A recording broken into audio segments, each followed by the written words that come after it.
Welcome to this information session. I can see we have quite a number. Let me see how many we are. We are at 55 now, and the numbers are rising. And I have posed a question on the chat, and the question is basically, please tell us where you're joining from. That would be very helpful, so that then we are able to ensure that when we are making reference, we can see which cities are represented, which towns are represented, and which countries are represented. And I will just start off by reading out the people that have participated. So please note that there might be a gift for the city and country that wins the representation. So feel free to let us know. I can see that there is quite a lot of participation on the chat. I can see there is Rwanda, joining from Kigali, Rwanda. There is Nigeria, there's South Africa. You can see Nairobi, Kenya. You can see Cameroon.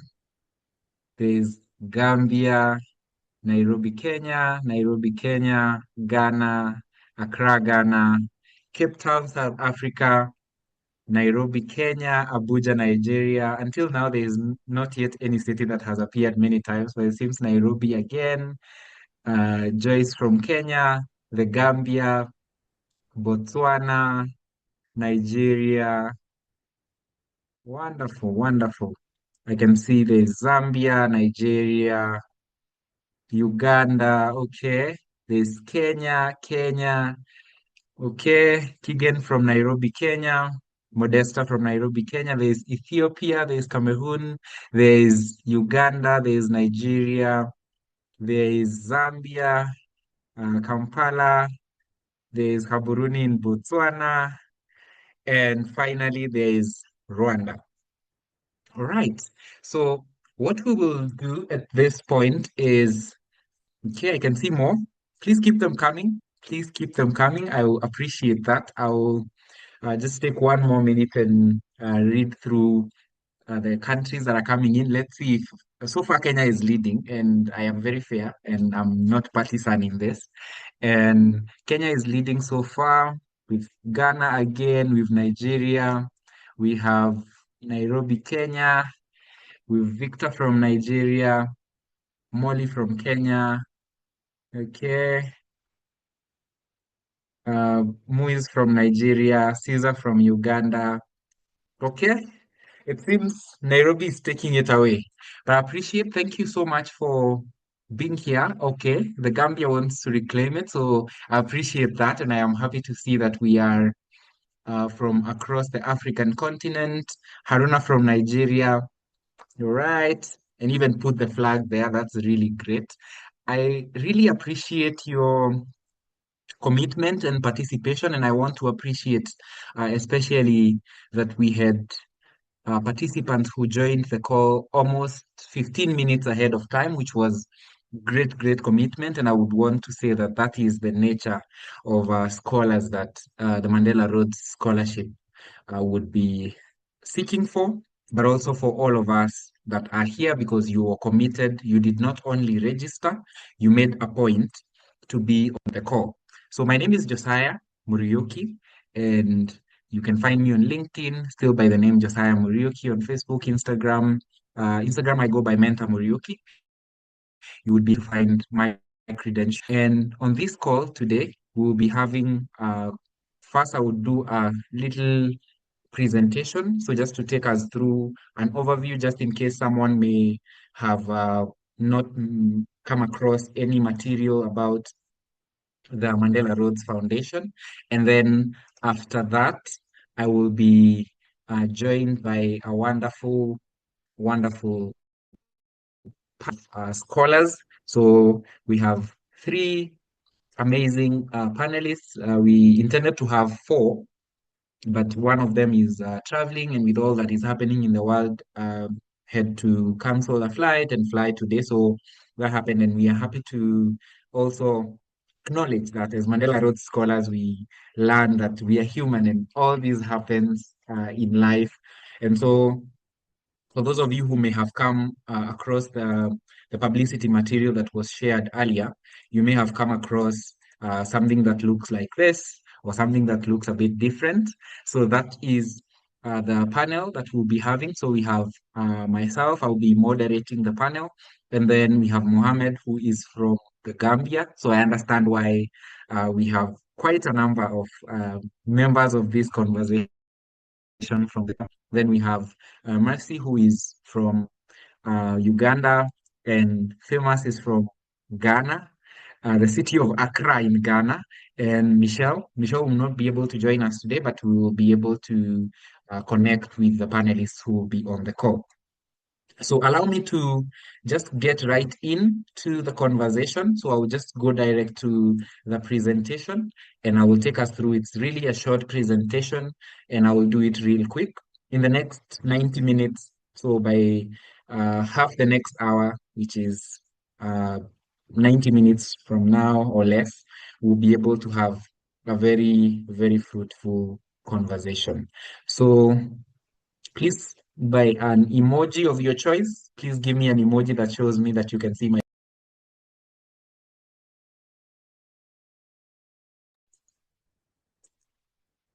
waiting to see emojis fly out from my okay, I see you're able to see my screen. Appreciate that. Really, really appreciate. So we will be oh wow, these are lovely emojis, eh? Yeah, appreciate that. So today in this conversation, we will be having a conversation about Mandela Rhodes Foundation and Mandela Rhodes Scholarship specifically. So we may not talk a lot about the foundation, but we'll be able to deep dive into the scholarship and what does the scholarship entail in terms of application and all the way to when you have gotten the scholarship, then what next after you've gotten the scholarship? My name is Josiah. I am currently a Mandela Rhodes Scholar. I'm pursuing my master's in food science at the University of Pretoria, and I'll be doing this first part of the presentation. So let's get in. So in this conversation, we'll be looking at the Mandela Rhodes Foundation and what is the Mandela Rhodes Foundation. Then we'll be looking at the offerings of the scholarship. The next, which is one of the most important things, is the eligibility or the eligibility criteria. What do the admissions officer look at? And then next, after that, we will look at what you will need to prepare for the application. And finally, is how to apply. So I'll start with the Mandela Rhodes Foundation, and as the name states, the Mandela Rhodes Foundation is formed as one of the Nelson Mandela legacy organizations established in the year 2003 in partnership with the Rhodes Trust. And it offers African graduates from across the different countries on the African continent an opportunity to learn from Mandela's legacy and be leaders who are transformative leaders driving impact across the African continent. So when you join the Mandela Rhodes Scholarship, you'll be joining a community of like-minded young people who are looking to make an impact on the African continent. In addition to that, is that when you join the Mandela Rhodes Scholarship, then you'll be joining a community that is either taking a one-year honors degree or a one-year master's degree or a two-year master's degree, depending on which course, which modules you're taking, and the institutions that you can apply to are institutions in South Africa. So I'll be showing you examples of those institutions that you are able to apply to. And before I continue, if you find that you have any questions as I continue with this presentation or in the course of the panel, please feel free to use the chat area, the one that we were using to type the countries that we come from, and I will be happy to respond, and also the panelists will be here to help us with the responses. So once you have gotten the Mandela Rhodes Scholarship, and it's one of the most competitive scholarships that I have come across, I will tell you the reason. Once you've gotten the scholarship, you'll be getting the following as part of your package.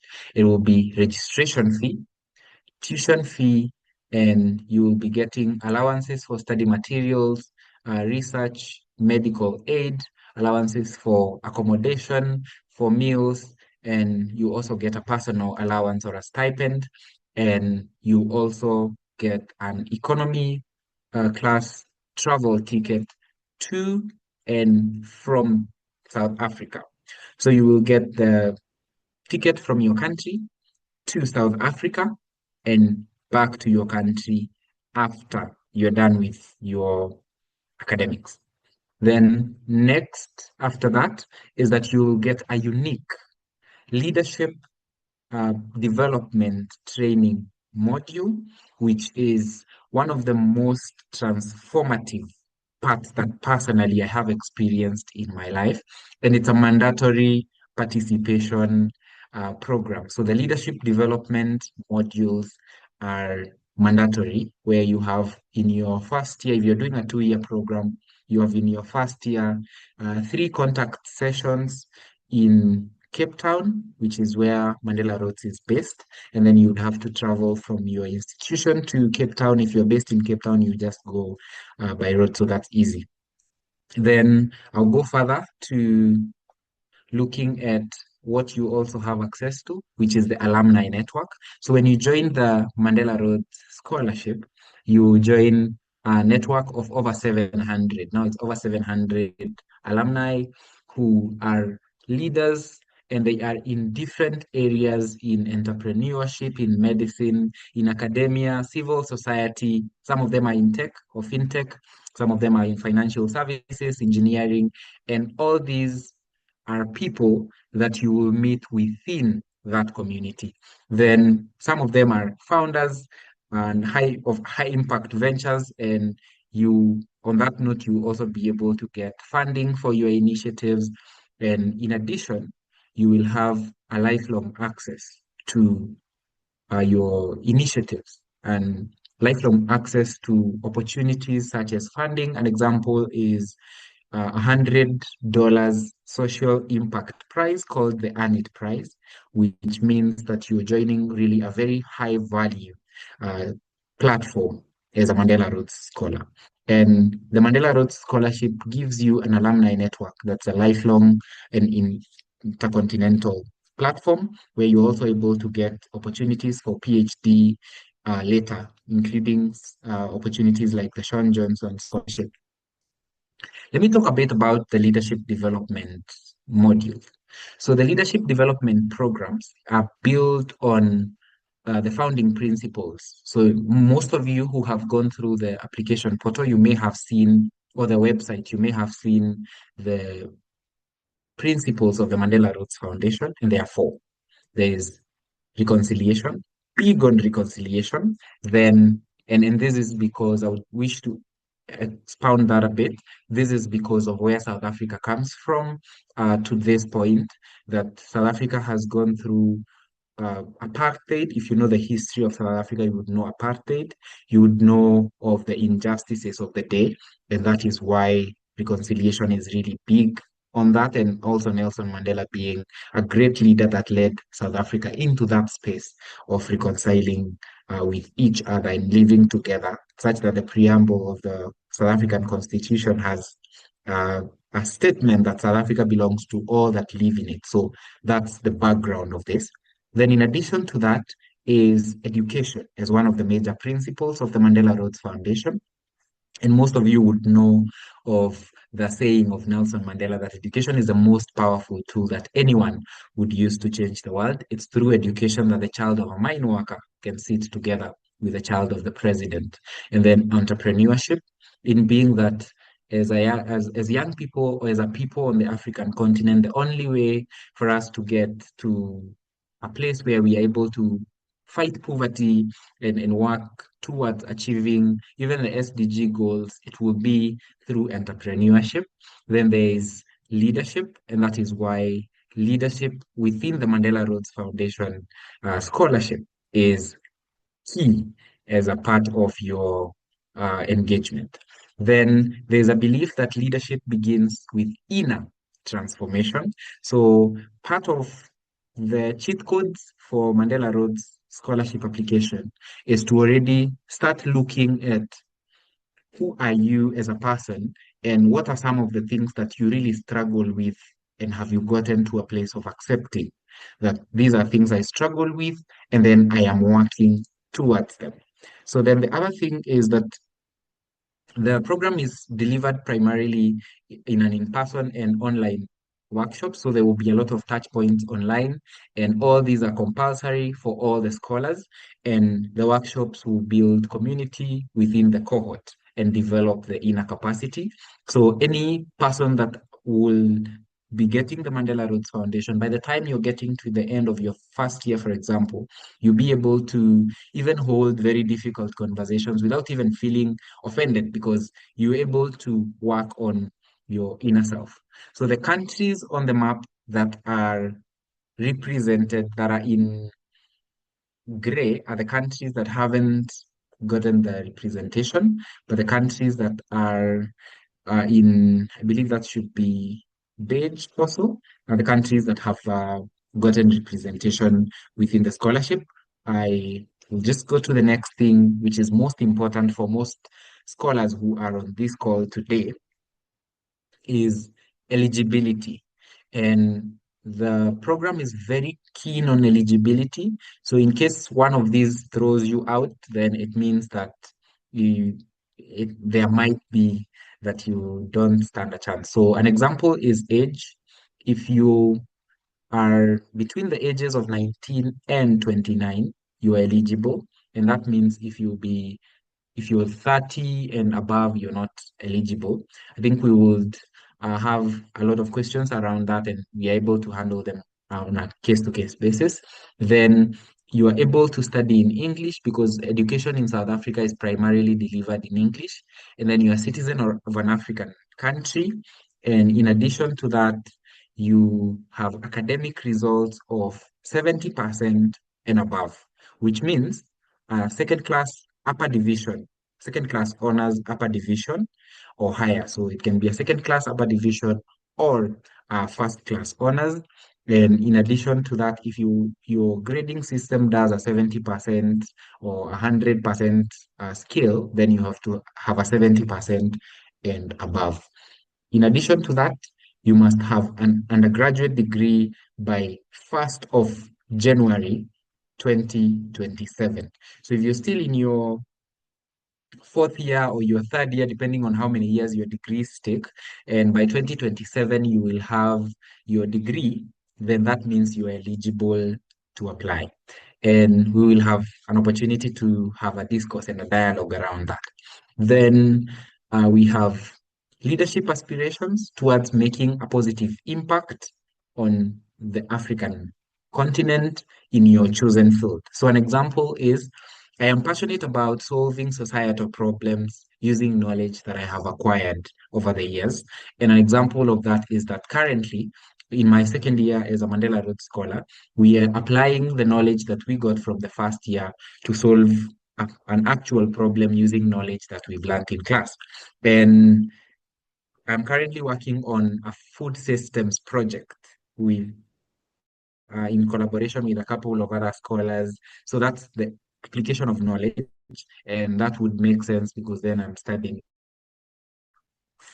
The scholar who applies, or potential scholar who applies to the Mandela Rhodes Scholarship, should be one that believes in Nelson Mandela's transformational leadership, or an angle of transformational leadership as the approach to uh, leadership. Unlike other leadership styles where you have to lead others first, Nelson Mandela believed in leading yourself first before leading others. And then application for class of 2027, very important because this falls within eligibility. You only be eligible if you apply for the scholarship between March 9th, which is already long gone, and 14th of April 2026. So this session was placed strategically at a point that is almost halfway between the time the scholarship opened and the time that the scholarship will close. Let's get into when you are a Mandela Rhodes Scholar, then what does that look like? As I mentioned earlier, The scholarship will cover all those costs: registration, accommodation, living expenses, medical aid. They will pay for your conferences when you attend the conferences. They will support you with mental health and well-being support. They'll give you travel costs when you're going to conferences and uh, when you search. They will also uh, help you with a platform where you're able to access the alumni network. Some of the universities, this is not all the universities, please mark my words, this is not all the universities. So some of the universities in the Western Cape include University of Cape Town. So you can go to the website of University of Cape Town and look at the opportunities that are available or some of the courses that you would consider.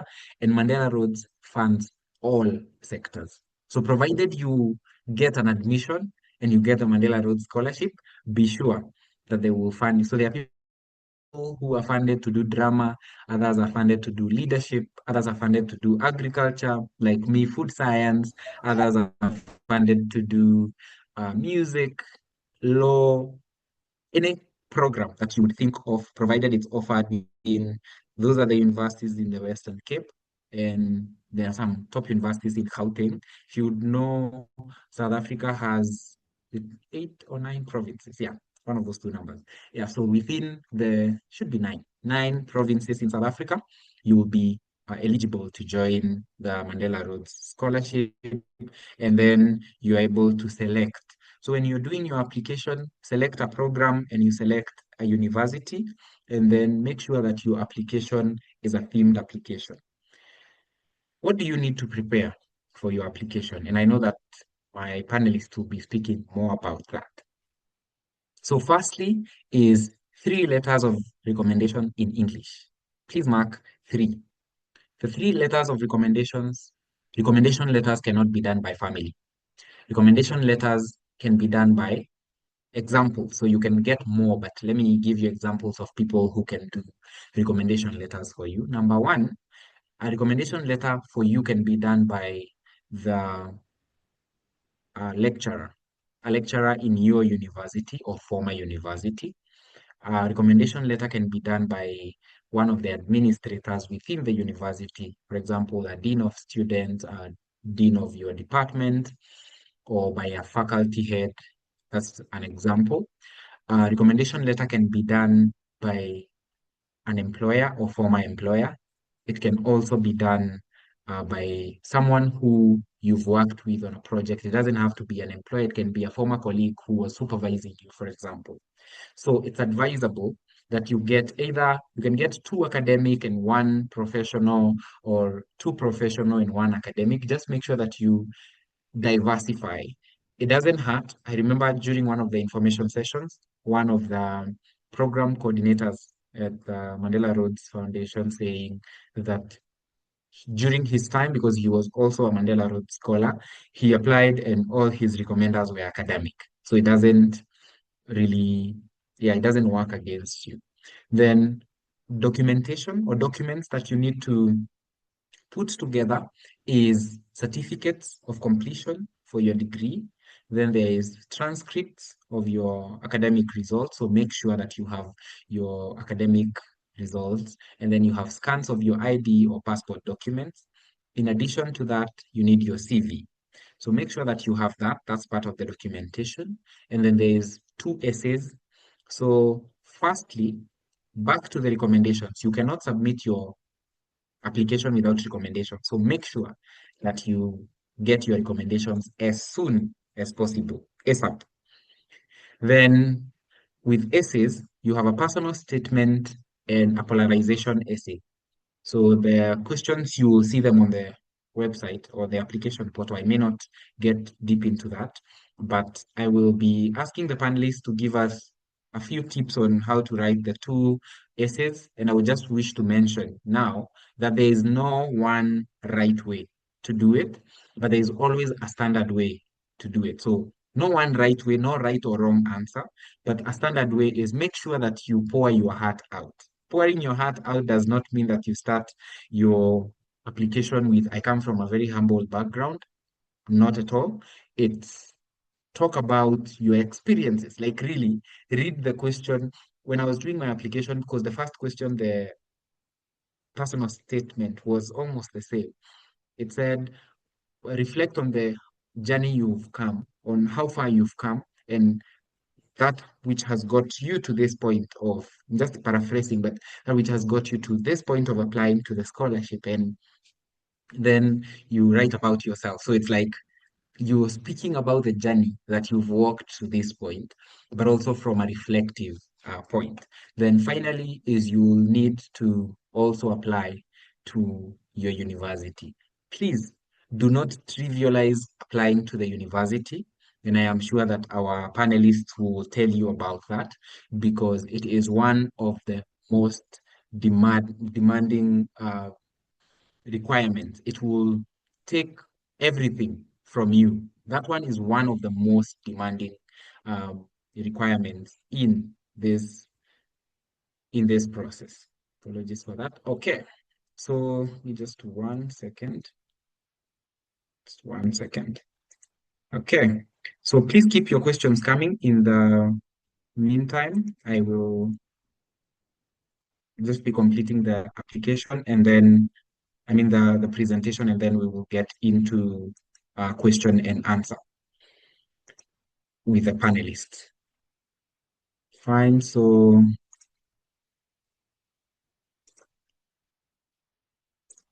yeah, sorry for that.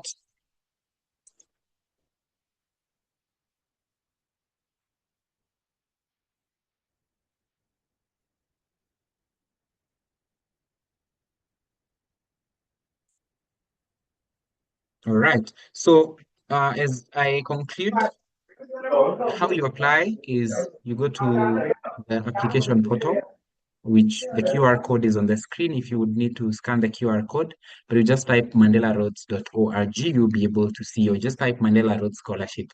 You'll find the website. It's also on the screen, www.mandelaroads.org, and you're able to proceed. So please contact your recommenders as soon as possible, then check your eligibility, and if you qualify, please go ahead and do your application. It will actually tell you if you qualify as soon as possible as you fill in the information. Then prepare your personal statement and your essay. And then the other application you would need to do is SACA, South African Qualifications Authority Verification, which is one of the other applications that I will also say, please do it as soon as possible if you are an international student looking to study in South Africa. If you've not done your first degree in South Africa, you will need to do SACA verification. So at this point, now we will get into the panel discussion, and I would want to introduce my panelists, and I am happy to see that we have quite a number of participants on the call. So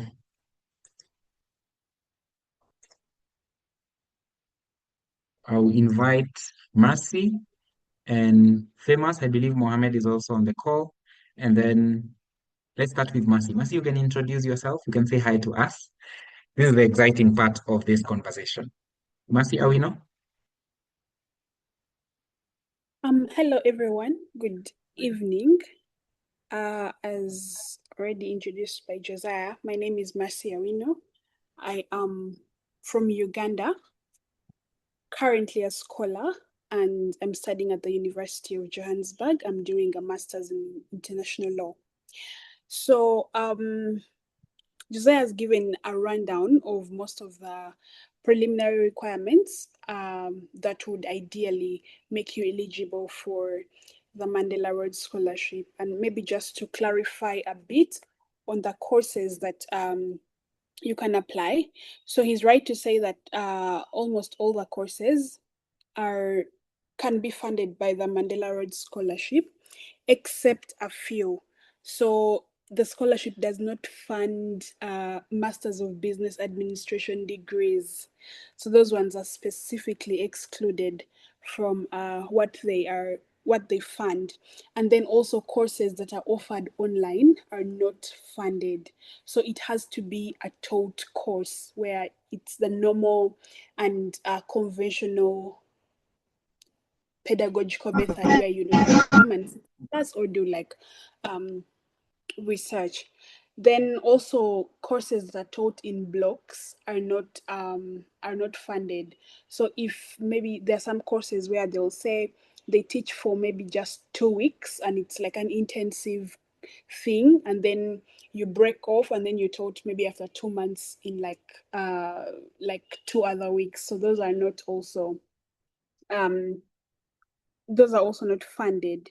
And then undergraduate degrees are also not funded. So the scholarship is strictly for postgraduate degrees. Yeah, so that's just what I wanted to add on to those other things to consider. Or someone is asking if master's is funded. I'm saying everything that is postgraduate. So postgraduate means either a postgraduate diploma or a master's degree. So that is what is funded by the scholarship. But a master's of business administration is what is excluded. It's the only master's course that is not funded by the scholarship. So business related master's degrees are not funded. Yeah. So uh just maybe giving a few insights in terms of the recommendation letters. Someone has asked a question, and just to reiterate what Josiah already said, that yes, someone said, is it okay to use professional recommendation letters only? Absolutely, because you're not going to ask your friend to recommend you. You're not going to ask a family member to recommend you. It must be professional. So professional either means a workplace. So it's either your boss at work, your supervisor at work, or an academic personnel. So it could be your lecturer, someone from the faculty generally. Or if you have been doing, let's say, some extracurricular activities which still fall within the professional purview, then yes, those are the recommendations that you can get. And yes, undergraduates do not have any chance. So if you're going to do, let's say, your LLB, that is not anything that is a bachelor's degree, is not funded. However, under specific circumstances, an honors degree is funded, but that is ideally considered like a postgraduate, not an undergraduate degree. Yeah, so that's just the thing what I wanted to clarify. So when you are doing your, also when you are applying to the universities, these universities and those who are in the group, the WhatsApp group, I sent out a list of universities and their application timelines. So most universities close their the applications in August. So by 31st August, most of the universities have closed. However, there are a few universities that might be open up to October 31st. So your first choice university, make sure that you know what the application timelines are. And if you are struggling with the MRF application process, it is okay for you to first put the university application on hold, finish the MRF one, and then get back to the universities, because it's not necessarily mandatory that by the time you're applying for the MRF you must have an admission. You can always just get the admission later. So first focus on the scholarship application. Once you've submitted your application, then you can turn to the universities and then apply.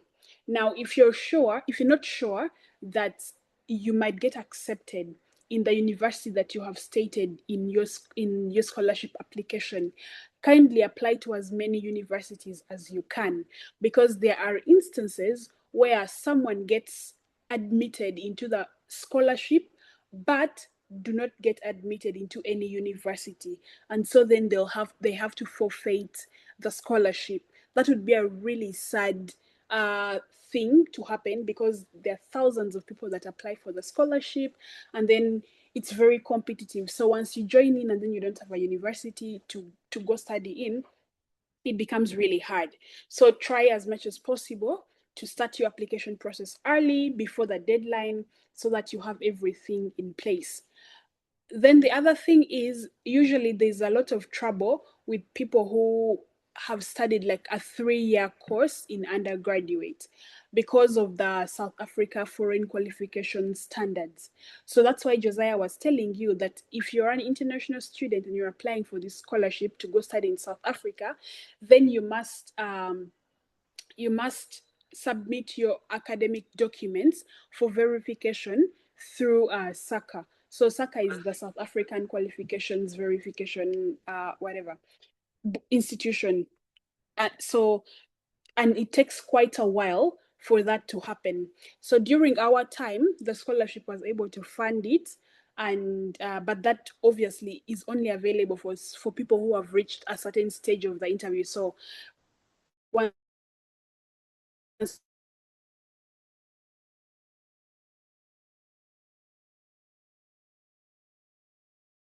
and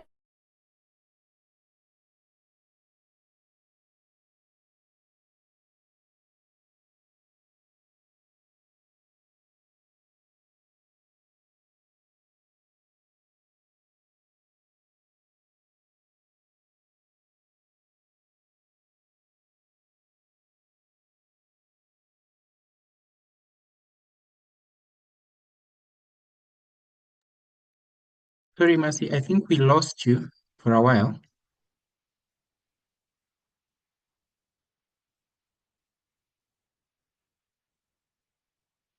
Okay. Seems Mercy is having a challenge from. Okay, great. While Mercy is sorting out from her end, let's now go to my other panelist, Famous. sorry, Famous is Josiah. okay, you're back. Wonderful. Yeah, sorry about that. I just got kicked out. Yeah. So, yeah, as I was saying, it's important that your undergraduate degree meets the qualifications for a master's degree in a South African institution. Otherwise, then you'll have to settle for doing either a postgraduate diploma or an honors degree as opposed to a master's degree.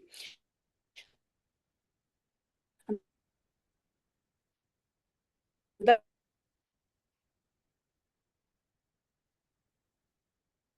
as you're making.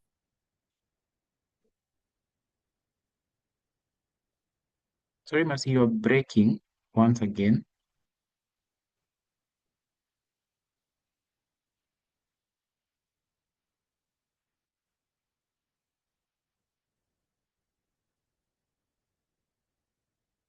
Okay. So, um, while Mercy is sorting out, Mercy, we can't hear you. Like we couldn't hear you for almost a minute. So please just check your internet in a bit, and then meanwhile, let's hear from Famous. So, Famous, are you able to hear me?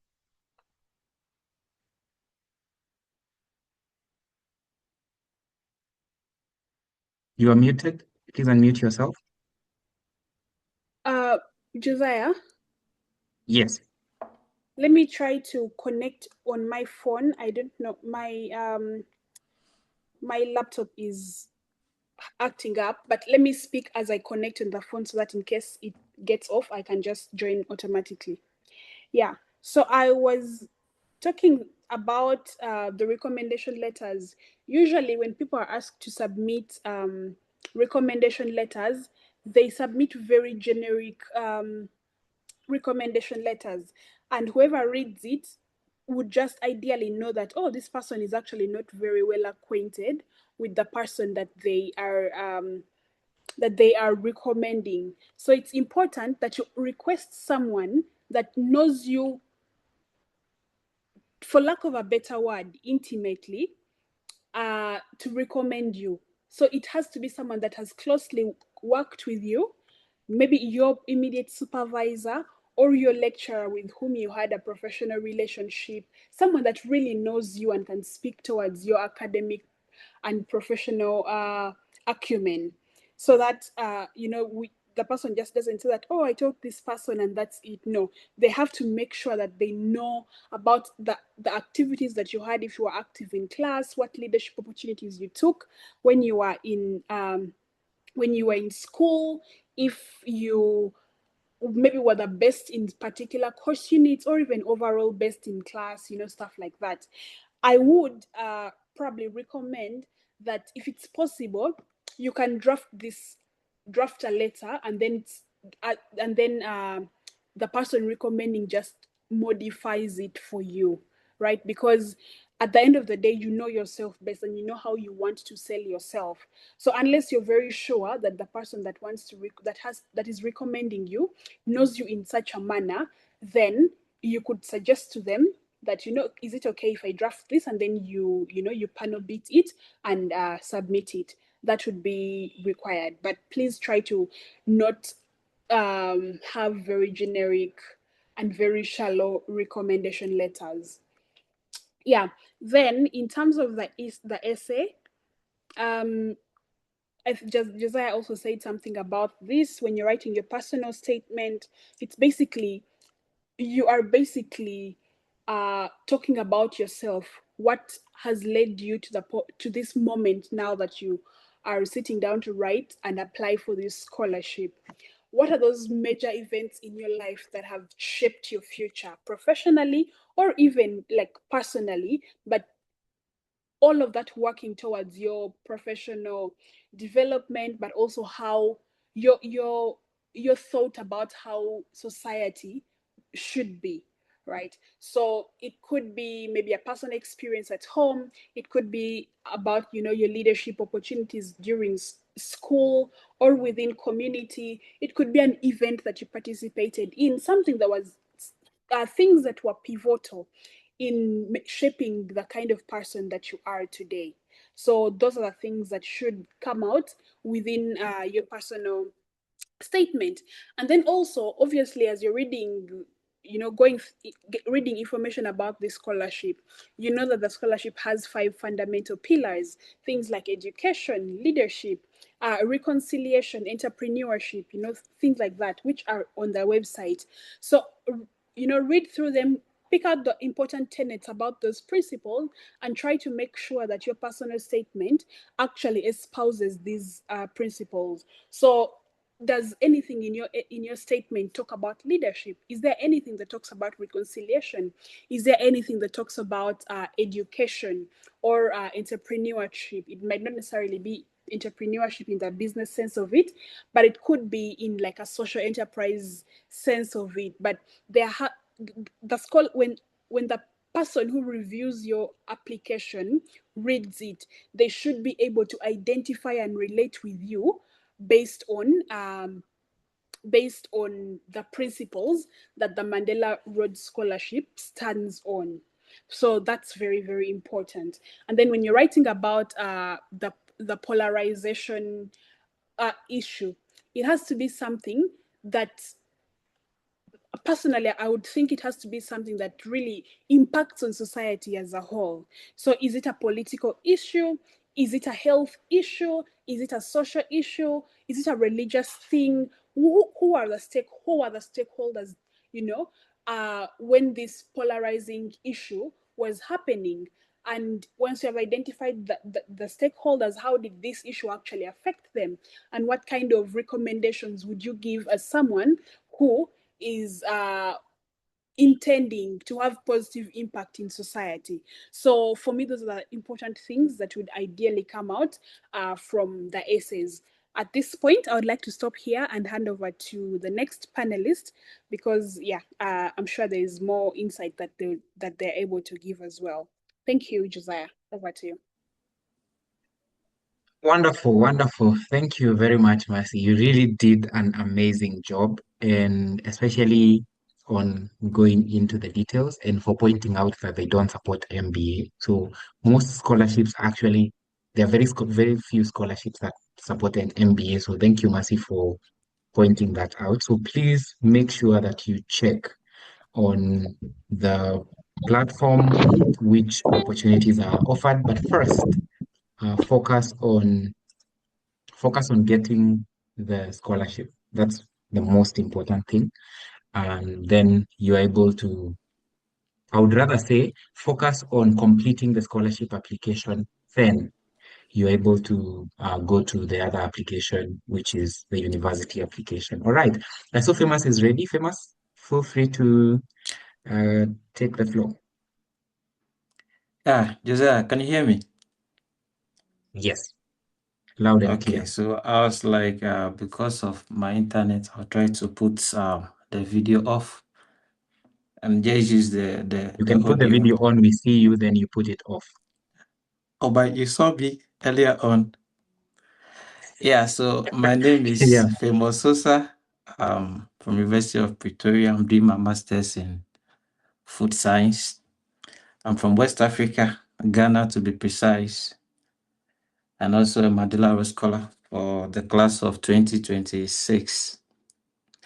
I think a lot has been shared already, and I was like, hey, everything has been shared. What again do I say now? But then I think with the whole process of this application thing, there are some things that are very, very important. The Mandela Rhodes Scholarship application is very simple. You can use a day to finish everything up. But then among all those stuff, there are things that you can't just joke with. One is your personal statement, the essay you have to write, your CV, and the recommendation letters. They are very, very important. And these four things, in a way, have to connect. Okay. Now, the personal statements, you are not writing statement of purpose. Okay, it's not a school application you're writing this thing to.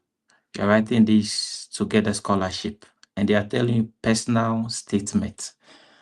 So it means that you're talking about your personal story, okay, your journey so far, from beginning to where you are now, the things you've been through, the things that have shaped your understanding. Don't forget, with the Mandela Rhodes Scholarship, with this application process, is the idea to know who they are dealing with. They don't want to know you inside and out. So please, there's a difference between statement of purpose and personal statement. And with the essay, so just a few tips on the personal statement and the essay. When you're writing these two things, don't forget, to every organization and institutions, there are what we call rules of engagement. There are things they don't joke with. And for the Mandela Rhodes, it is these four pillars that's very, very important. And aside those four pillars, I call these ones the hidden ones, like the hidden criteria, which is the readiness to grow. They want to see self-awareness, openness to diversity, and are you able to embrace complexity with yourself, which is very important. And so when you're writing these essays and personal story, don't try to impress them and be like, I have this, I'm like that, I've been a leader here, this and that. Yeah, we know you're a leader. But then the idea is that you can't be a perfect person. Okay, so try to incorporate everything in there, but make sure you don't focus so much on the negativities. Yeah, you've been through something. This is a situation. What was the outcome? How has that affected you and others around you? Okay, with your CV, there's a maximum 3 pages. Once again, these guys are looking for ethical leadership. They're looking for such as these were like serious people. You can't go and write 4 pages because you have a lot of things to put in there.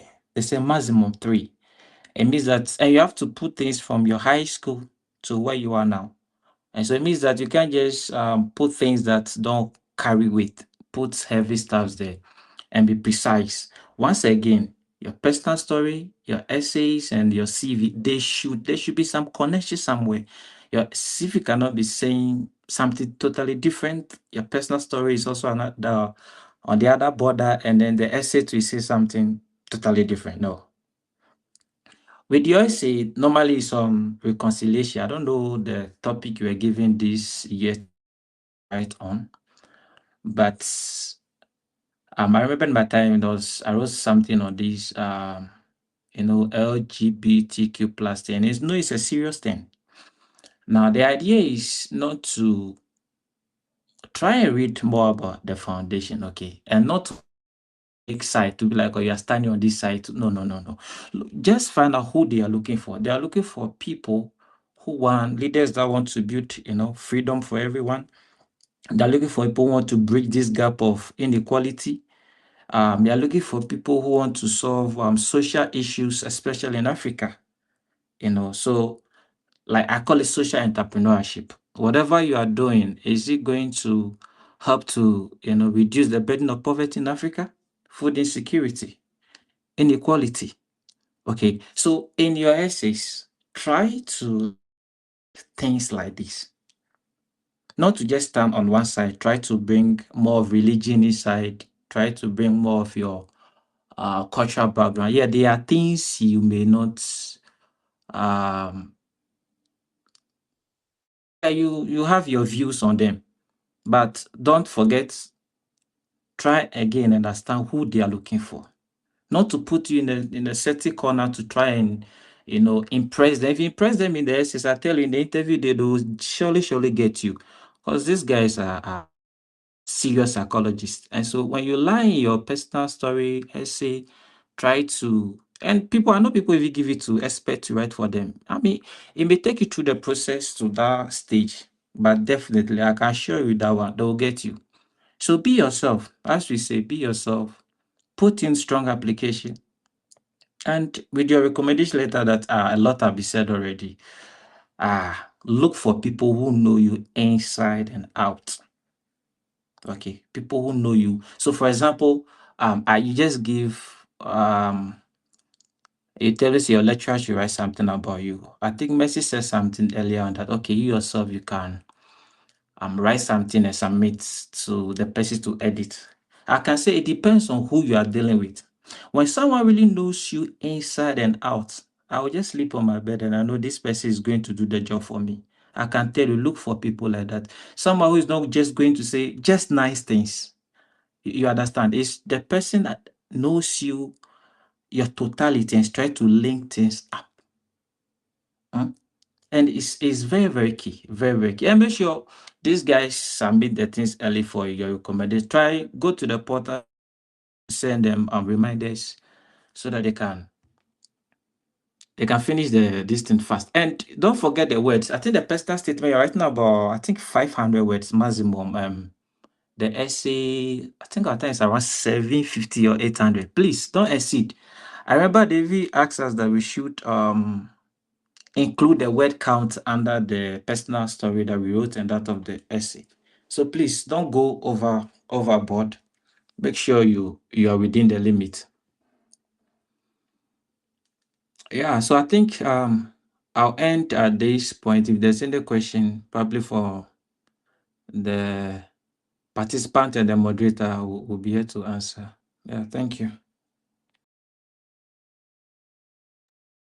Wonderful, wonderful. Thank you very much, Famous, for that insight, and especially on. I hadn't seen it that way, by the way, because most of the people that will be your interviewers have gone through your applications for many times. And so when you're meeting them, they have seen you before seeing you, if you get what I mean. So you cannot lie twice. Yeah, a lie will not last. That's what they say in English. So you will be caught in the end. Thank you very much, Famous, for the wonderful insights. And the reason this is important to all of us who are on the call. I see we are 120 on this platform. The reason this is important is because soon and very soon, if you've not started, you will be asking yourself, who should be the recommender, who should be this, who should be this, or what type of. The most important thing is from the outset, as you start your application, already have an image or a theme that you want to speak to. I would rather you spend like 3 days brainstorming before you sit to write, because that saves you more time.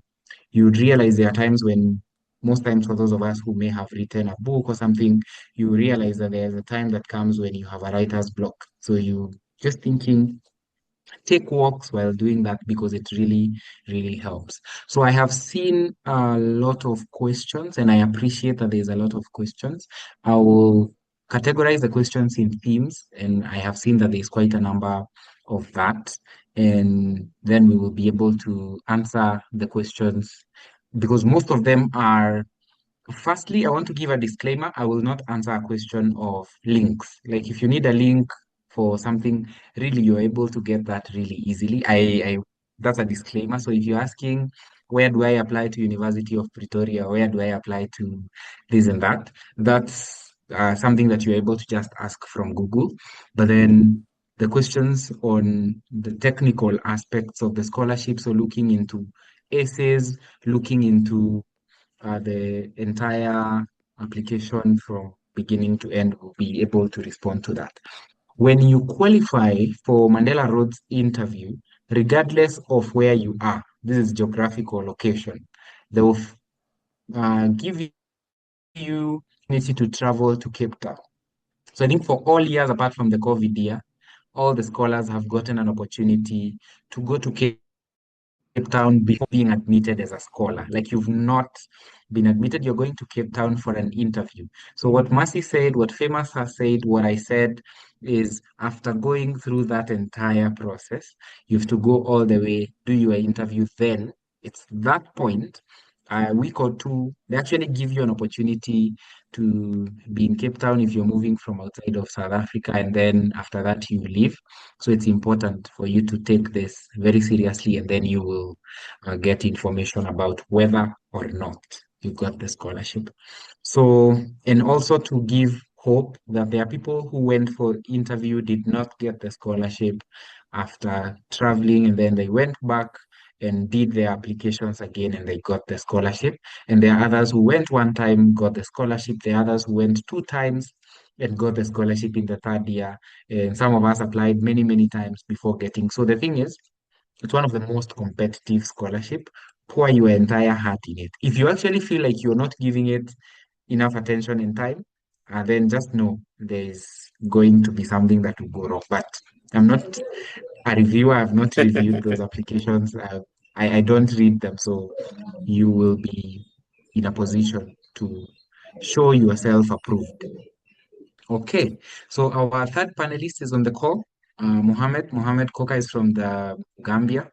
Muhammad, you should be able to, at least you can promote Muhammad to be a co-host kindly, and then he is able to share his audio and video. Muhammad, if you can go ahead, please confirm. Wonderful. Am I audible? Come again? Am I audible? Yeah, You I are can just I can hear you. low. Okay, perfect. Yes, okay, Just Josiah, what you am I can supposed to just raise do? your voice a bit. Okay, so the environment that I'm in, let me not use my headphones and see how it's gonna work out. Okay.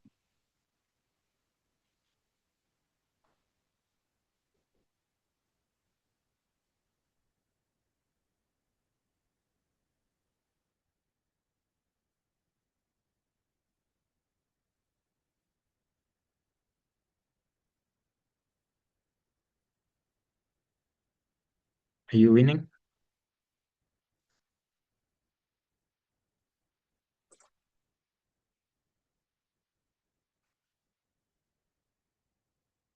Okay.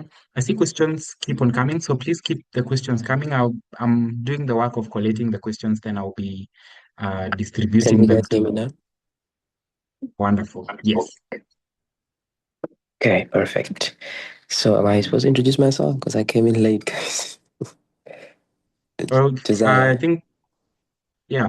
So the better part of like the application process has been described by Mercy and Famous. So I think the most important thing is probably you can share.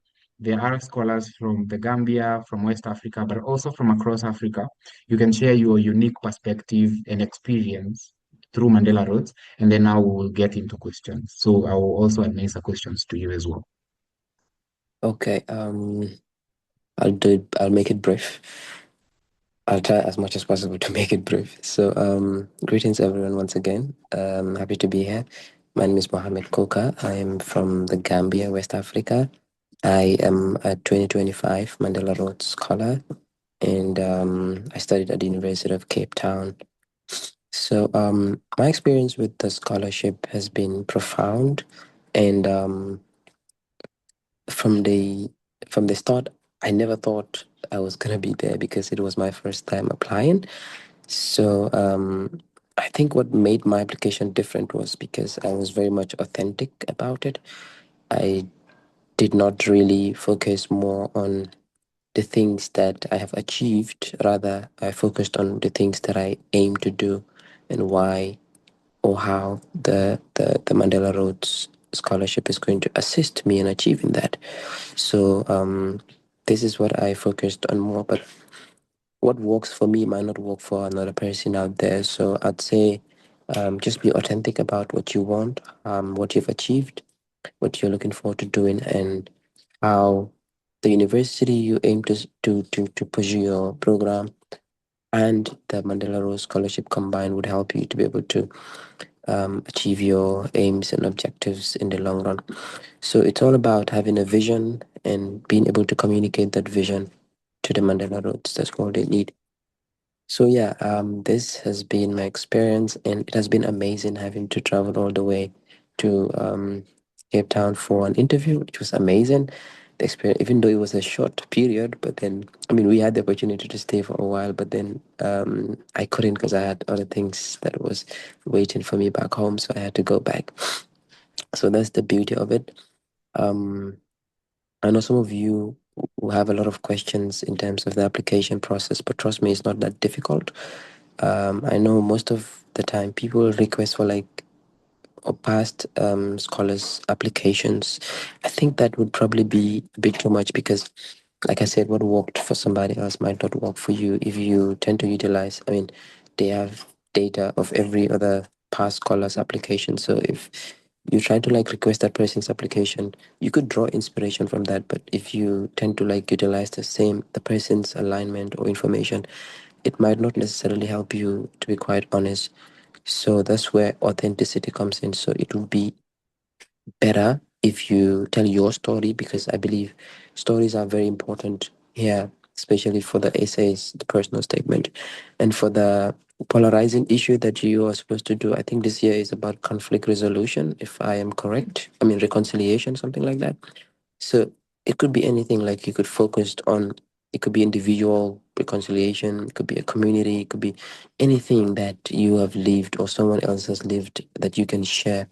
And I believe that's important because the Mandela Rhodes Scholarship really values reconciliation. It's one of the themes, including entrepreneurship and others. So it's important that you read through the application in the web, I mean, the website, the information in there, so you can be able to know exactly what they need and what you need to know so you wouldn't be caught off guard when during your application or during the interviews. So I know a lot of people have gone through the same process. If you have done that, like you've applied and you've been rejected, maybe something is wrong somewhere. Maybe you could try to find out some of the things that you believe could have been done better or could be improved on, so you can adjust it to be able to enable you stand a chance for the next one. So to those that have applied before, I encourage you to keep applying and adjusting your application consistently. I'm sure that you will get to the interview stage. For those that got to the interview stage and could not make it and still interested in applying, I would say that you still adjust your application to stand out. And also during the interviews, maybe the feedbacks that you've received could be utilized um, to help you get the scholarship. So yeah, I think overall it was an amazing experience, and I really, really wish that all of us that are in this call one day get the scholarship. So yeah, thank you, Josiah. Maybe I would wait for Wonderful. questions, specific questions to Yeah, answer. wonderful. Yeah. Wonderful, wonderful. Thank you very much. There's a question. I have been trying to respond. So please, if you ask a question in the chat, please just check to see that you have a response on your question. And then the next thing is I will be asking the panelists questions, and then as they answer, I have tried a lot to type in. Famous, there's a scholar who's asking for your LinkedIn. So I would ask if Mohammed, Mercy, if you guys are comfortable with LinkedIn, you can just share your LinkedIns as well. That would be great. And in addition, I have seen a request of the WhatsApp group link. Please feel free to join the two platforms I have shared. And also, one is for Mandela Rhodes Foundation. We're only discussing Mandela Rhodes. Please, when you join that platform, do not share promotional materials. Let's stick to business. It's only if you share any promotional materials, you will know what way. It's only one way, two letters. Yeah, then uh, the next one, the other platform is the Betterment Africa global community where a lot of opportunities are shared. So including Mandela Rhodes, there's a lot of scholarships, fellowships, internships that are shared there. So you're able to access that. And you can also look into our LinkedIn profiles. So there is a question on should the instances in personal statement and essays be the same? I will assign that to Mercy. There is another question that, okay, my question is in reference to the references again. Uh, should it be from the tertiary or the reference is supposed to be the just a minute. Okay, my question is in the reference part, they being specific on the referees should be from a tertiary, I believe tertiary institution. Is the reference letter supposed to be on a letterhead from the school? Yes. So then, uh, Mercy, you can be answering that question as I look through. There's another question I had identified for Famous, and then I'll identify one for Mohammed. Mercy, go ahead. Josiah, could you kindly reiterate the question? So the question is, should the instances in the personal essay and the in the essay and the personal statement be related? The instances in the personal statement And the essay. So the two, should the instances be related, like the narratives that one is giving? not necessarily, because remember, you're writing two essays, right? The first one is your personal statement, and then the other is an essay on a polarizing issue in society. So those are because the personal statement is basically your life story. It's very different from the polarizing issue because if you want to write about, say, well, I'm Ugandan, for example. If I wanted to write about the previous election that just happened, that might not necessarily be connected to my life. You get. I think when we say that your stories need to be related, what we mean is your CV. If your CV is saying that in 2024 you finished your undergraduate degree and then went and probably did maybe a volunteer, you had a volunteer experience with the United Nations in the Sudan, and then after that you maybe got a job in 2025 and maybe let's say did an executive assistant role, and then in your personal statement you're talking about the fact that that you went and maybe did another like a postgraduate course somewhere. So there is like gaps in your story. They're not, when someone reads your CV and reads your personal statement, there are indicators towards the fact that you either lied or missed out some important information. That is what we mean. But also, if you do go through the first, second, and third rounds and go to the interview round, the interview panel will probably have your personal statement with them. So if they ask you certain questions about your life and the answers that you're giving during the interview are very different from what you have in your personal statement, then it raises questions as to the authenticity of your story. And obviously, that waters down your credibility. So it's very important that you're speaking the truth. And if you exaggerate certain things, then there has to be consistency towards it. And don't forget your own story. You get? So that's what I meant. And please, for the love of God, do not use AI, because I mean, right now everyone knows that everyone uses AI to do most of the stuff and everything. So they'll probably put the essays and the whatever you have written through an AI detector, and once it has been flagged, then that's the end. You're not considered on the merits. So kindly do not use AI. Try to be as original as you can. And yeah, I hope that answers the question. All right. Thank you. Thank you very much, Mercy. So, Mohammed Famous, please check your inboxes. I've been just uh, scanning questions and sharing a few. We can start with Mohammed. Mohammed, if you're able to see, the question is essentially, how do you structure a personal statement? Just an outline, like in essence, how do you structure it, or in the essay? Okay. So people write their personal statements very differently.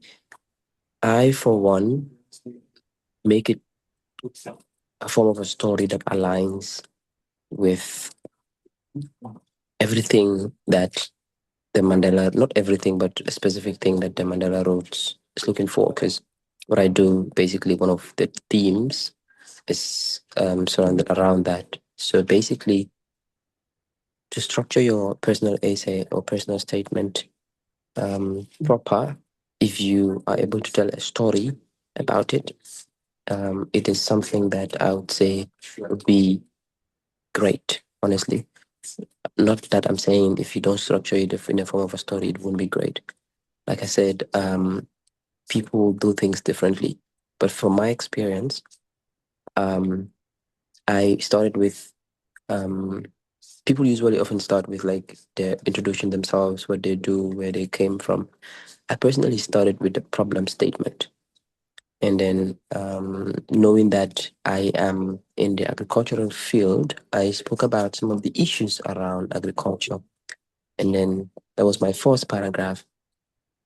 And then I spoke about the solutions that I am already engaged in and what my limitations are at this point and what I aim to achieve from that. And then from there, I proceeded to how the Mandela Rhodes Scholarship is going to assist me in making that a possibility, including the university that I selected, especially for the course that I'm going for. And yeah, those are the things that I spoke about. That's how I structured my essay, because I remember the time that we were writing our essays, it didn't require us to write a lot of information. I think there was a limitation in terms of the word count. So this is how I structured mine. But you realize that people structure theirs differently. Some just actually talk about what they do, why they do it, and how the Mandela Rhodes Scholarship is going to help them achieve their aims and objectives. So basically, generally, that's it. You have to be able to tell your own story, be authentic about it, focus more on whatever problem you're trying to solve, and how the Mandela Rhodes is going to help you as an individual to achieve that. Yeah, that is my advice in terms of structuring your personal statement. Thank you. Okay, thank you. Famous. Mercy, I've also assigned you a few questions on the chat. You'll be able to check the Josiah, inbox. unfortunately, I Yes. can't get a question. Is it the one about the tech field? Yes, it's that. And then there was a question about can recommenders be lecturers from your university? I put that there so I'm able to respond yes. And then the second question for you, Famous, was please can you explain this year's Mandela Rhodes theme? I don't know if Theme. the theme. Is it about this year, as in the essay they Oh, are actually, writing now? 'Cause I don't get the theme. I think that's regarding the theme. I remember I put that there. So yeah, I put that there so that I'm able to remember. There's a lot of questions on the chat. So if you guys are able to check through and just help with that. But then on the question about the theme for this year, there isn't like a theme. That's important to clarify.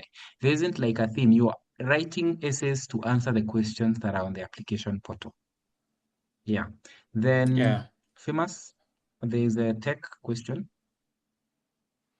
Yeah, so the third question, is it tech as in information technology or like food? I don't get the IT, tech.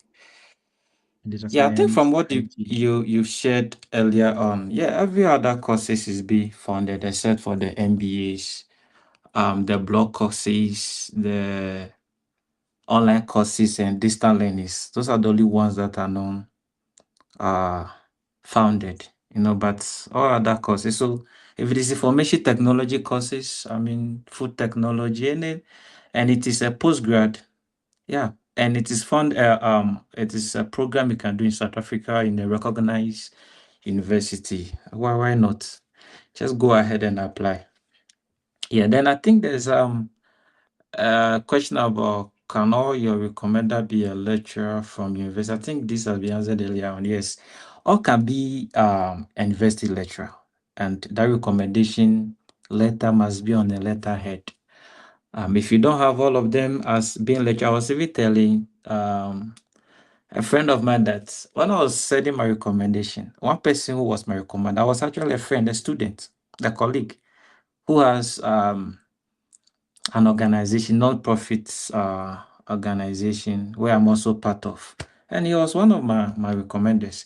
You see, the thing is, guys, don't go and look for because yes, Mandela is big, Mandela Rhodes is big, so you are going to look for someone, a vice chancellor, to write your recommendation for you, someone who is very big because of the name. No, those guys reviewing the essay are not even looking at that. It is the content of what you are putting in there. And as I said, like Messi also said the same thing. This thing, there must be a synergy between these stuffs, your CV, everything. Your recommender cannot be saying something different, and you too, you are saying something different in your CV. No, because most of the most important things on that 3-page, majority of them, your recommender, if it is an academic something, will definitely cover most of them. You see that? So there should be that kind of synergy there. So get people who know you very well. If it is 3 lecturers you can get from university and they know you very and very well. They know not just your academic things you've done in academics, but both in community service, everything. These people know you very well. Go for all of them because they'll be able to cover everything in there. I think there's also a question about if someone can apply, can they, let me see. Can you get rejected after the interview? Yeah, so I think I'm the best example here. This is more of a personal thing, but I think we are here to help. So I'll just You can trust the actually share process because and you've just gone share through it. it Yeah. and gone beyond it. Yeah, So you can the share that. first time I applied for the Mandela Rhodes, that was 2024. And truly doing the application, I was just doing it. I didn't even take it that serious because my madam was on MasterCard.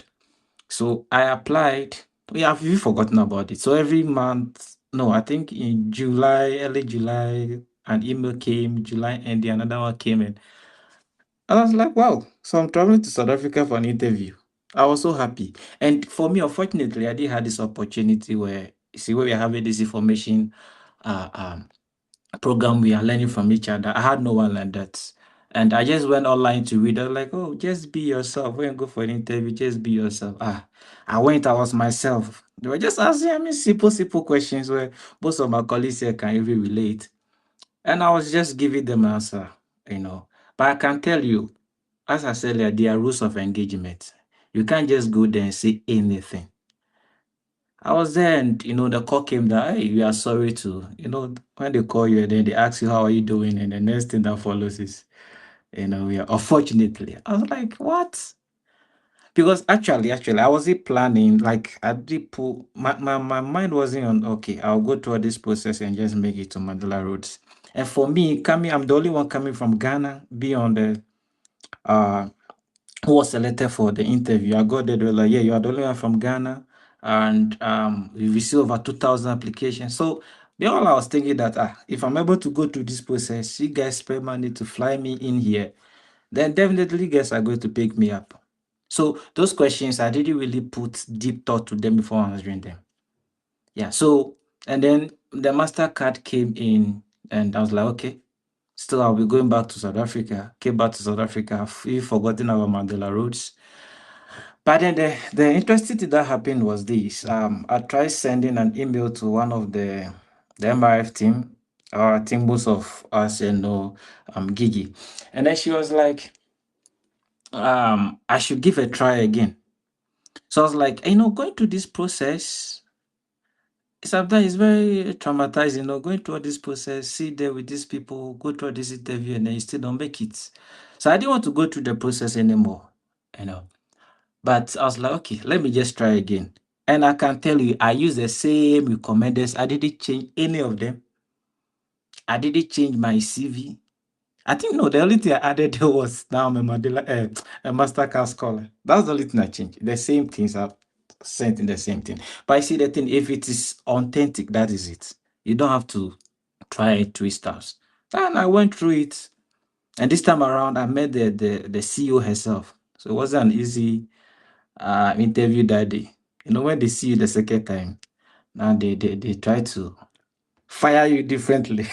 I was leaving, they call me back, and it's like they are not done with you. Yeah, but here I am. So guys, be encouraged. If you've applied before, definitely I know some of you were here who applied and you went through the interview process and you didn't make it to the program. Normally the people they invite, they take like half and leave half.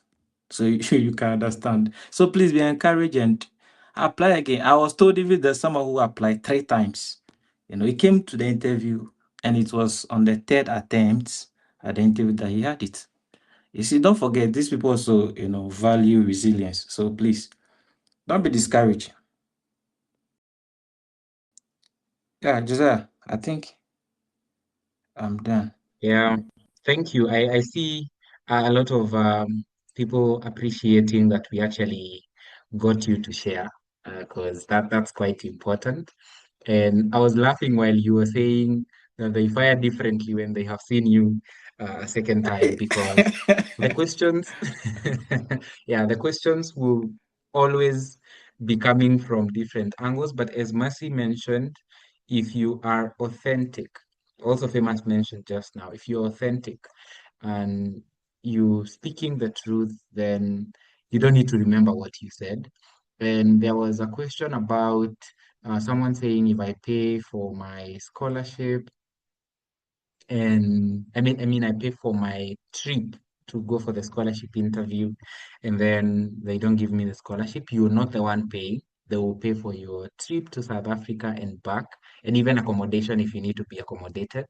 And the time I was doing that interview myself, I was at the University of Pretoria. I was doing an honors degree. So when you are in South Africa, they'll just fly you from Johannesburg to Cape Town. If you're in Cape Town, you just literally drive to the interview venue.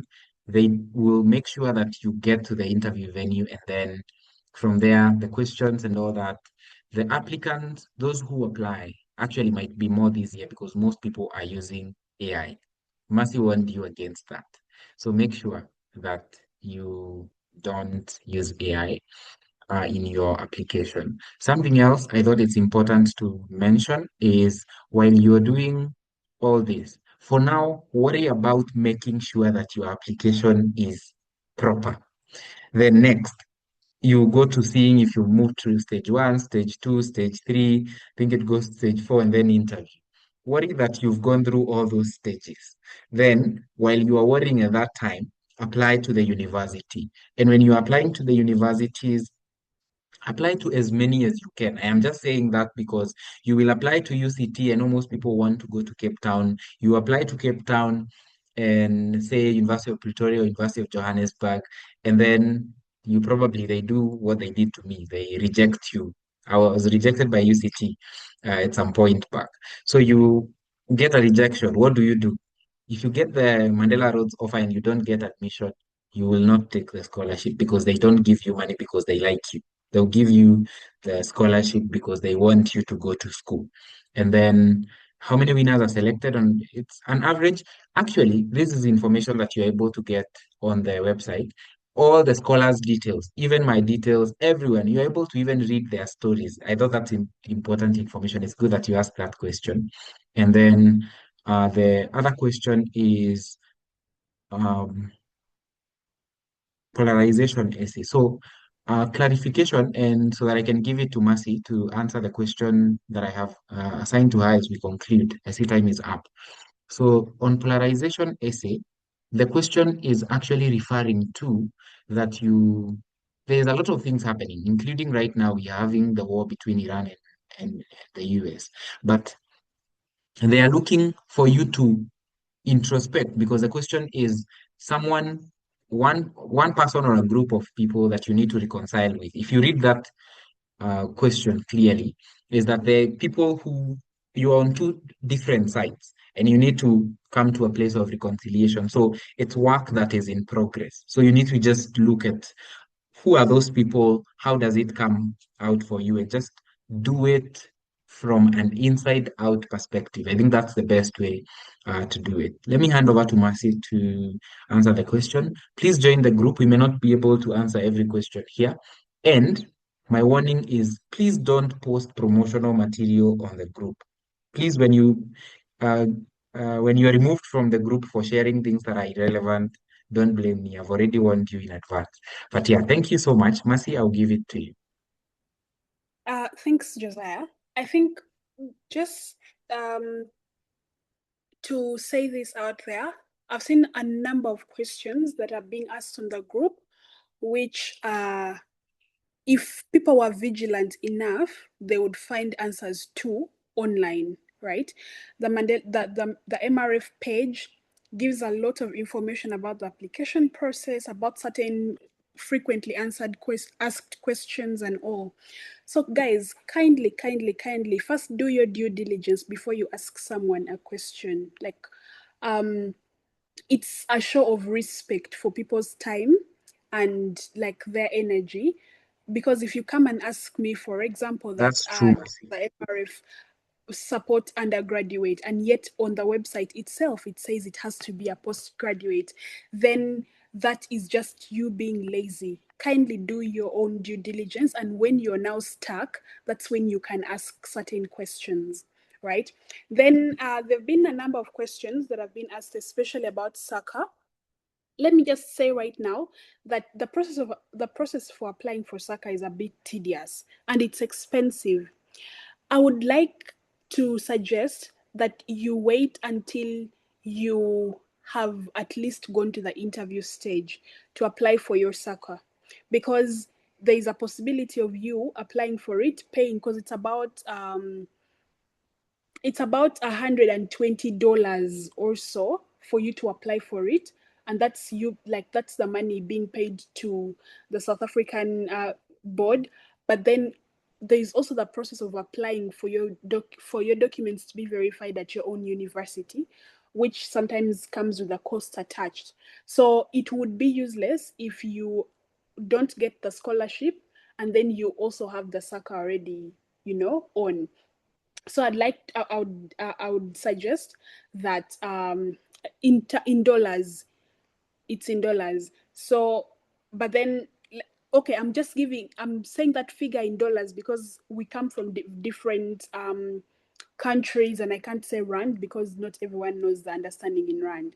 Yeah, but it's approximately that amount of money. So I would suggest that you first wait until, and if you've gone through those stages, then the MRF scholarship will email you themselves saying that if you need to apply for SACA, then submit a payment invoice to them and then they'll make the payment for you. So that is also part of the sponsored things. You don't have to pay for it yourself. So someone asked a question, if people who are applying for the MRF scholarship are exempted from paying application fees to universities. No. The scholarship is strictly to fund you once you have got your admission. It is not to fund or facilitate the process of you getting the admission from the university. So everything that require, like every step that you need to take in order to get the admission is on you. So if your university, for example, I know that the University of the Witwatersrand requires you to pay application fee. Even I think UCT requires you to pay application fees. Those are expenses that you have to meet yourself. You get? So there are certain universities that don't require you to pay application fees. So try to go for those if you can't afford application fees. But if you really want to go to a particular university and it requires you to pay the application fees, then that is a cost that you have to cover for yourself. Then the scholarship only comes in later, but it does not refund that money. No, that is all on you. And then the only expense that you have to pay for when going for the interview stage is you have to apply for your visa, and that is on you.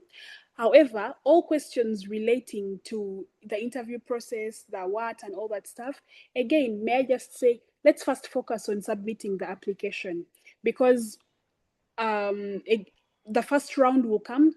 There's going to be a short list. And when the short list, you might go through, you might not go through, right? So the information about the interview stage and whatnot might not be relevant for you right now. So let's do it one step at a time, so that once you've now gone through the third stage onto the interview stage, maybe Josiah, we can organize another information session to deal with those who now have to go for the interviews. And there are also resources online on YouTube and all this. A lot of people having conversations about this. So someone then asked that a lot of the MRF scholars have amazing impact stories. If you don't have the numbers yet, is it advisable to go for it now, or are they amenable to initiatives in idea to early impact stage? We have different stories, right? Some people already have things that are tangible that they have done. However, some people are still in the process of ideating initiatives and innovations. So all of those stories actually do matter. The idea is, are you a person that thinks in a manner that wants to impact and influence society positively? So don't disqualify yourself just because you think that you've not done a lot or you've not done enough. So yes, ideation and early impact stage is acceptable. Then someone said that apart from the support that mentioned, once one has completed their master's, is there any support post-completion support? No, the program does not apply for you to get jobs. It doesn't give you job opportunities. However, if there are certain opportunities within the network that are available, they can they can share them, and then it's obviously your role to apply for it. I think the entire idea about the scholarship is, one, giving opportunity to people who cannot access higher education, but also helping you through the leadership development program to equip you to interact with society and also potential employers. So, they give you this skill, and then you, when you get back out there into society, you should then apply these skills to ensure that you're the best candidate in any employment opportunity that you apply for. So yeah, then is there, once selected as a scholar, is there a possibility of postponing your admission to a later date? The general rule is that no. Once you've been given the scholarship for the year 2027, you must take it during 2027. It's only during exceptional circumstances that you can defer it. And I only know one person that was able to defer it, and that's because at the time of the interview, she was heavily pregnant, and obviously she was going to give birth, and so it was then deferred to the next one. But that's just like a drop in the ocean type of situation. So only apply for the scholarship if you're sure that you're able to take it on once it has been offered to you. Then there's been this question about in Kenya, the second upper is from 60 to 69%. Am I still eligible? Yes, you are. The important thing is that your university degree says that you have a second upper division or a first class upper division. Those are the only two circumstances where you are eligible for the scholarship. If you have a second class lower, you're not eligible. So it would not make sense for you to apply at all. Then you also mentioned that master's degrees under the MRF takes 2 years, but my program of interest takes just 1 year. Under one of the, yes, master's degree, most of the LLM programs, the Masters of Law programs are 1 year courses. So absolutely, if it's 1 year, it's okay for you to still apply. Then do you need to apply for the university before you can apply for the scholarship? This is a lazy question because the information is on the MRF page, but I'll answer it. You don't necessarily need to have the admission before you apply for the scholarship. And it's, I think, what we have been belaboring the entire time. If it's okay with you, kindly first focus on submitting your application. And then from the 17th of April, you can now focus on applying to universities. So it's at the point when you've now gotten the scholarship that the MRF team will now write to you and say, oh, can you now submit to us your admission letter? So you have between that time, between now all the way to October to actually apply for your university. And I'll just give you personal experience. I specifically wanted a course at the University of Pretoria, and it's the course that I applied for. However, they get back to you usually in around July. And in July, they got back to me and said that I wasn't successful and I had not applied to any other university. And I was like, oh, should I really now bother? And yet I have, I'm not sure I'm even going to get the scholarship, because I actually applied for the scholarship a day to the deadline. So I wasn't sure I was going to pass it because I felt like my application process was very haphazard. It was rushed and all that. But luckily, I got through. So on the day when we traveled for the interviews, my roommate actually was the one that helped me to apply for to the University of Johannesburg. So that is when I did my application. It was in October, and it was like about just a week towards the deadline. So you have a lot of time right now to consider your options. If you don't have money for application fees, to gather your resources together and make sure that you have everything in order. But first, focus on the application. Once the application is done, then you can then go ahead to apply for the university courses. Yeah, so I think then someone said that I've submitted, I think something about their transcript. I've submitted a complaint to which they yet to attend to, but my fear is that the deadline for the application might pass without this complaint handled. Should I submit the transcript with the result as that? Yes, please submit the transcript that you have for now. And in case of anything, you can just inform the scholarship that you're waiting for your final, certificate to be released and stuff. But there has to be a transcript that testifies to your academic performance to the scholarship. So make sure that that is something that you have. Then, do we need to apply to the universities? Now, if you don't apply to the university, what do you want to do with the scholarship? You get? So you obviously need to apply to the university, and apply to as many as you can, as long as it's offering the course that you want to study, and if you're sure that you're going to be accepted. Now, you should also know that depending on the grades that you have, different universities have different cutoff points. They have a specific number of students that they admit in a year.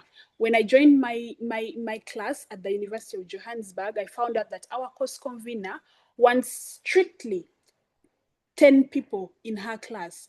Now, if you're 100 people applying for the same course, obviously the competition for the slots in that class are very high. So that means it's important for you, one, to apply as early as you can, but secondly, also apply to as many universities as you can, so that if you don't get it at UCT, you can get it at UJ, or you can get it at Pretoria. So just make sure that you don't put all your eggs in one basket. Then when should we expect feedback from the MRF scholarship after application? There are different stages to this, right? So when you submit your application on the, is it 16th of April, which is the deadline, they'll probably get back to you from like 3 weeks to a month if you have passed through the first round. Then after that, it's going to take also almost another month. Then they'll inform you that, oh, you've gone through the second round. Then after a few weeks again, they'll let you know, oh, you've gone through the third round. Now you can prepare. Then they'll email you and ask you to prepare for the interview stage.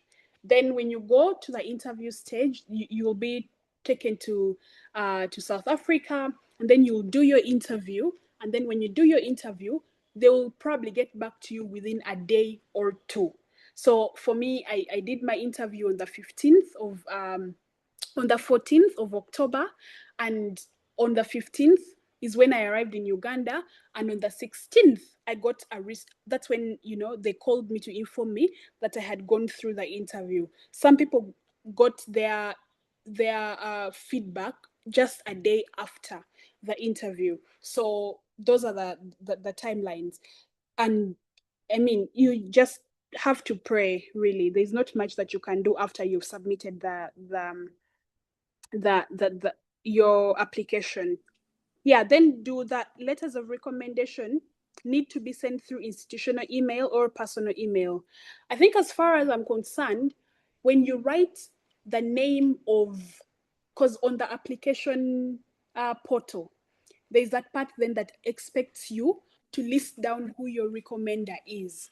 So now, note that when you're writing that, you write the name of the person who is recommending you and their email address. On that portal, they will not accept anything that looks like a personal email. So it has to be an institutional email. Now, when you list that person's name and their email address, then the system automatically sends an email to that person, giving them a link to your portal. So they will then upload their recommendation letter there. So it's not them sending through their email to the scholarship's email, the recommendation letter. No, they just send them a link and then they upload it. And then that is how your recommendation is captured in the system. So it's always institutional email. Yeah, I think those are the questions. Oh no, one question, how can people from French-speaking countries proceed with the application? So ideally, the assumption is that you are going to study in English and that you've studied, English. But we have had scholars that have come from countries like Mozambique, from countries that some of the Western and Central African countries that speak French. So you can definitely apply, but most of your documents need to have been translated to English. And then there is, I don't know if it's going to be even in the next cohort, but in our cohort, there was a scholar who was also French speaking, and there was like an English learning program that was offered to him to help him, to just interact with other scholars in English and all, and it was really quite successful. So if you're French speaking and Portuguese speaking, don't worry about that. Just make sure you go through the application stage. Once you are on, then these things can be taken on a case-by-case basis. Yeah, so what kind of questions should one expect in the interviews? Kindly allow us to answer these questions if, as and when you get to the interview stage. We'll hold another information session then. Does grammar checking with AI affect the credibility? I think that one is okay. If you're just checking grammar, that's fine. Yeah, then most postgraduate law courses in UCT seem to be offered in block format. kindly look for the one that is not in block format. So that's it. If you take block format, then they will tell you that they cannot fund it. Yeah, so those are the questions that I have had. Back to you, Josiah. Wonderful. Thank you, Mercy. And I love how thorough you are in getting through all of them. I was keen going through all the applications. That's wonderful. Thank you. Yeah, let's give a round of applause to Mercy for that great exposition of the questions and answering keenly. As you would realize, one thing that all the scholars that have been here would agree as we get to a conclusion is that when you're asking your question, think through the question first from the angle of what would Mandela do, you know? Yeah, so if Mandela would not ask a question that is on Google, honestly, Mandela was not lazy. Mandela read through. And if you've read his book, Long Walk to Freedom, you would know that. It's actually one of the longest books you will see. So as we get to conclusion, is if you are, I've seen a question on something about the recommendation. If you make a mistake before you submit, you are able to correct and put the right information, but then your recommender has to submit the recommendation. And for them to submit the recommendation, they have to have the right link. So they have to have accessed the link as Mercy has just mentioned to us. So there is no way your recommender is able to recommend you if you have put in the wrong link. So make sure, please make sure that you are very keen from the word go. And in case of any other questions, the group that we shared the link earlier and more opportunities will also be shared on the other group. And let's remember to keep it strictly business. So I appreciate your time. I don't know if Famous, Muhammad, Mercy, you have Josiah, any other just thing you want to add. Yes, yeah, can you hear me, please? Famous, go ahead. Yes, we Yeah, can so hear you. just to add with the email of your recommenders, make sure it is an active email. Most of them have different emails they use. Some of them are not even active. So make sure it is an active email, that's active and working email. And also to add, there's this tendency, going to postgrad school, we all want to be founded to attend university. And so there's this tendency of trying to say, okay, you're looking for finances for your university. Make sure in your essays, if it is money you want, of which I know about 99.99% need money, find a nice way of writing that the whole essay and the whole personal story shouldn't be about you are looking for money to go to school. Don't forget the pillars of the foundation. Very, very important.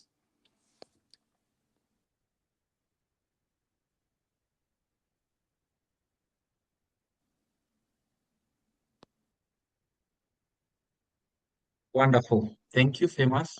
Mercy, do you have anything in closing?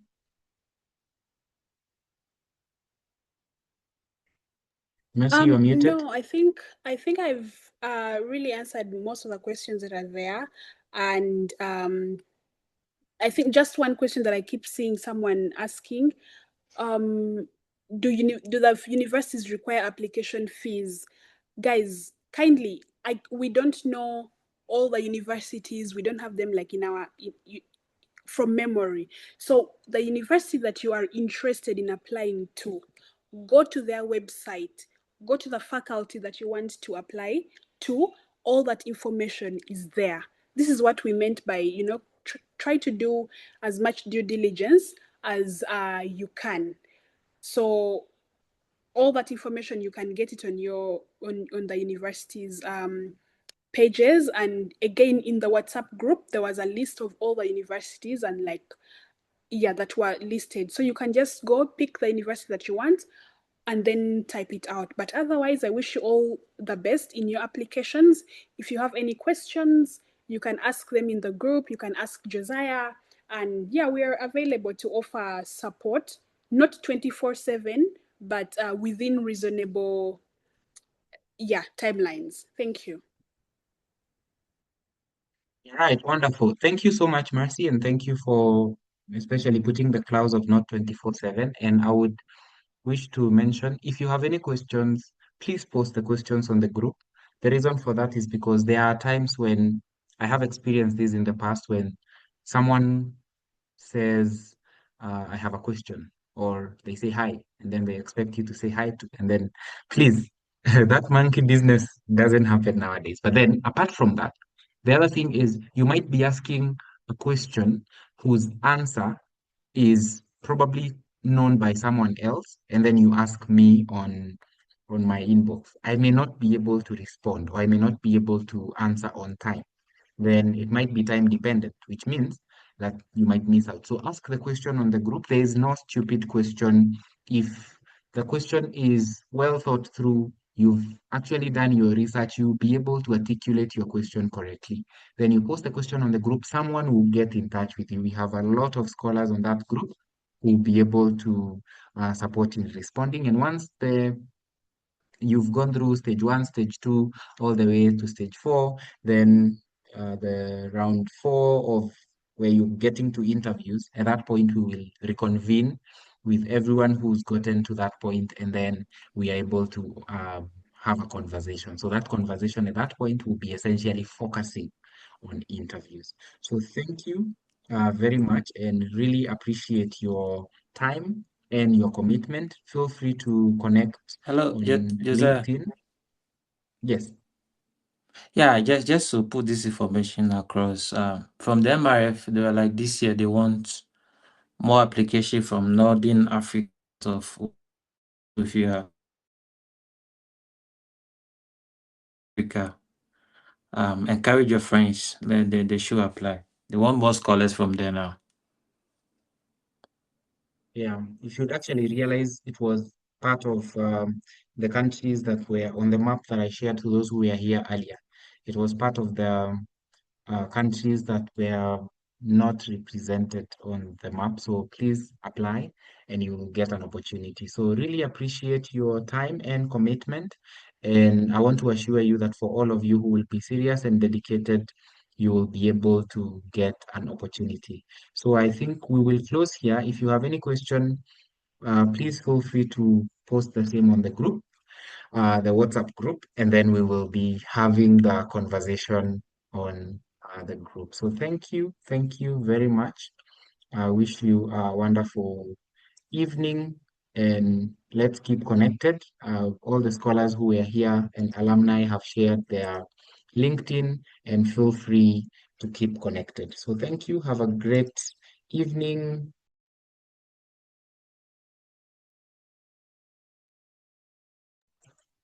Sorry, and we hope to see you as Mandela Rhodes Scholars of the future. Thank you and all the best. Have a great evening, all of you. Goodbye.